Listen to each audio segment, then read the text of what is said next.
South African programs to add coal and gas power generation from independent providers should wait until policies are updated and the nation's future needs are clearer, said Energy Minister Mamoloko Kubeye.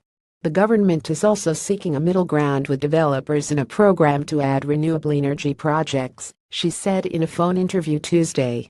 Kubeye announced earlier this month that the long-delayed contracts must be signed by the end of October, but not before pricing was renegotiated to make the deals more attractive to state-owned power utility Eskom Holdings SOC Limited. South Africa expanded the so-called independent power producer programs to diversify its energy mix and ease the burden on Eskom, which was forced to implement rolling blackouts in 2015 after 7 years of shortages hindered economic growth.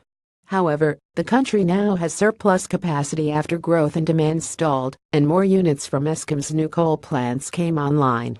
Let's look at how much capacity do we need, and when, Kubeye said. The calculations should include economic growth estimates and determinations of how much generation is required from each technology, she said.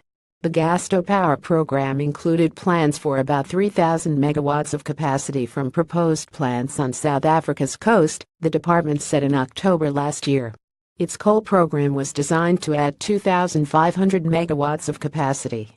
South Africa needs to conclude the revision of its Integrated Energy Plan and Integrated Resource Plan, which set long-term policy, before moving ahead with additional programs to procure electricity from gas and coal, Kubeye said. Can't proceed for those, we can't proceed right now, she said. While the country's program to add renewable energy from private developers has drawn more than 200 billion rand, $15 billion of investment, the most recent bidding rounds have stalled as Eskom refused to sign new power purchase contracts. While developers welcomed Kubeye's announcement on September 1 that the deals would be signed by the end of October, industry lobby groups have questioned her comments that pricing must be renegotiated. South Africa's cabinet and Eskom recommended a maximum price of 0.77 rand per kilowatt-hour. Read more. South Africa says Eskom to sign power deals by end October. Bidders will need to consider the legal, financial, and credit risk implications on their projects if deals are renegotiated, according to the South Africa Photovoltaic Industry Association. Setting a price ceiling on the renewable projects actually removes all of the legitimacy of that program, said Nivishan Govender, program manager for SAPVIA.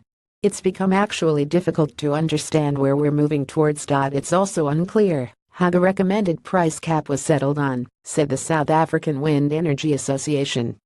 Undertaking negotiation after a duly concluded procurement process goes against South Africa's procurement rules, Association Chief Executive Officer Brenda Martin said in an emailed statement. We would hate to think that the extended delay and related job losses are set to continue for much longer, on the basis of an unachievable target. About 20 of the projects that the government plans to renegotiate can be completed for below the 0.77 rand level, Kubeye said. She said she isn't biased for or against any particular type of generation.